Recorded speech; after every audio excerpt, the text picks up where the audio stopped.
Well, thanks a lot, everybody, for coming out this morning.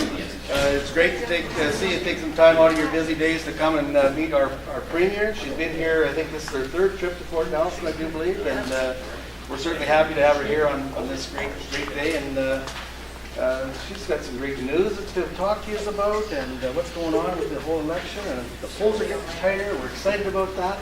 So everybody, please, a big round warm welcome.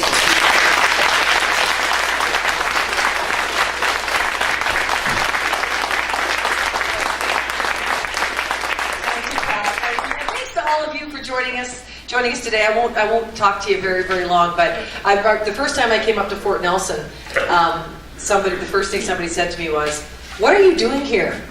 And now that I keep coming back, nobody says that to me anymore. So I'm really glad to be back, because this is a part of the province. The answer to that question when I was first asked it is, this is a part of the province that drives the economy all across British Columbia. So every family in our province.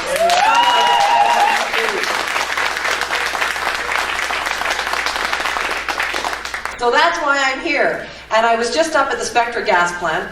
And of course, you know, the Spectra gas plant really processes so much of the gas from the Horn River. And I was talking to Bill Streeper about what that means for people here. And he was telling me the story, and I'm sure there are a lot of you who could tell the same story, about how his boys moved away to find work. One of them to Dawson, one of them to Whitehorse. And then when the Horn River got going, both his boys came back. And the best thing about it, his 7 grandchildren came back. And here they are in Fort Nelson. His wife is happy, and Bill is happy, because their grandkids are here. And that is the difference that economic development makes. And so in this election, we have a pretty clear choice. Because what we say, what Pat Pym and I say, is yes to economic development. Yes to natural gas and forestry and mining and agriculture. Yes to jobs. Yes to growing our economy. And the stark contrast between us and the other guys is that they say no. And Adrian Dix said today he thinks we should go slow in resource development in British Columbia. No.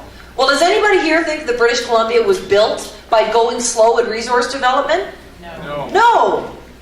And of course, when Adrian Dix says he wants to go slow, what he really means is no.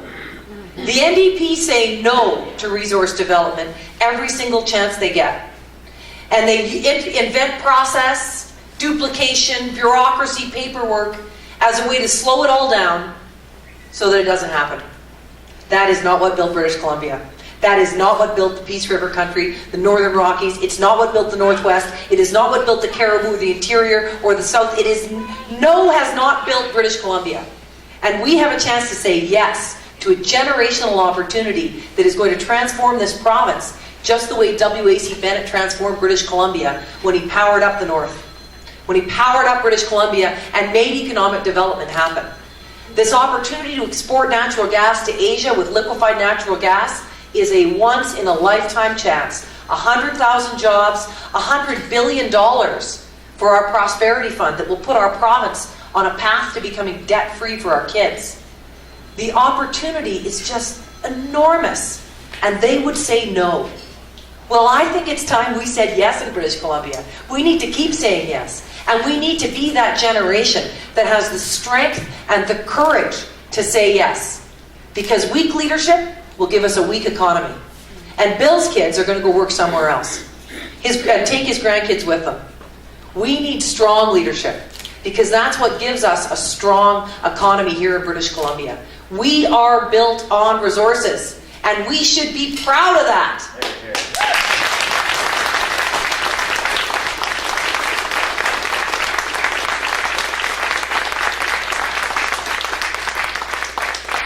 So last, I want to pay a little bit of tribute to Pat Pym, if I can, your MLA. Because when I remember when I was running to become the Premier, Bill Streeper was in the audience when I came to Fort Nelson, and he said, "What are you going to do about our fair share? We want our communities to get more of the resource that we export down south." And I said, "Bill, I'm going to work on it." Then I went to Victoria, and I turned to Pat Pym and I said, "Well, I promised Bill Streeper I'd do this. What should I do?" And Pat Pym put together a fair share agreement for the Northern Rockies, something you've been asking for years and that you deserve. And it was your MLA, Pat Pym, that made that happen.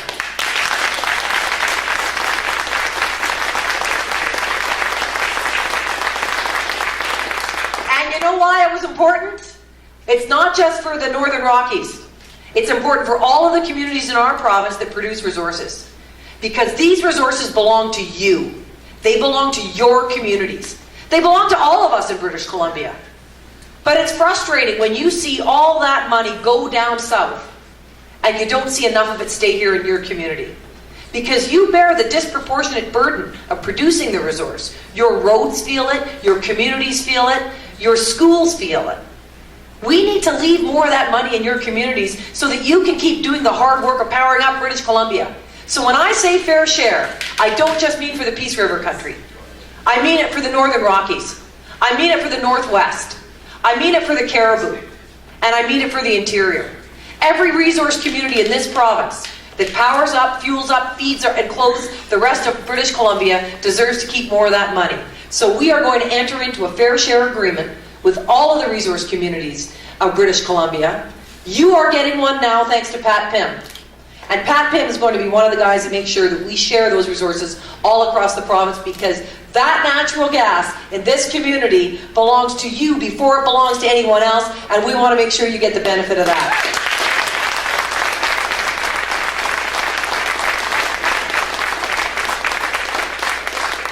So let's keep going. We have a big challenge ahead of us. But what an opportunity to seize for British Columbia. What an incredible opportunity to change the future for our children. And there haven't been many elections where a generation has had a chance to make a difference, like the chance that we have now. So let's seize that opportunity now to make a difference for our kids. Let's be that generation that people look to and say, they were the visionaries. They were the ones that saw the future and who seized it with courage and strength. They were the ones that changed the future for our kids and our grandkids. Let's be that generation. Thank you very much, all of you.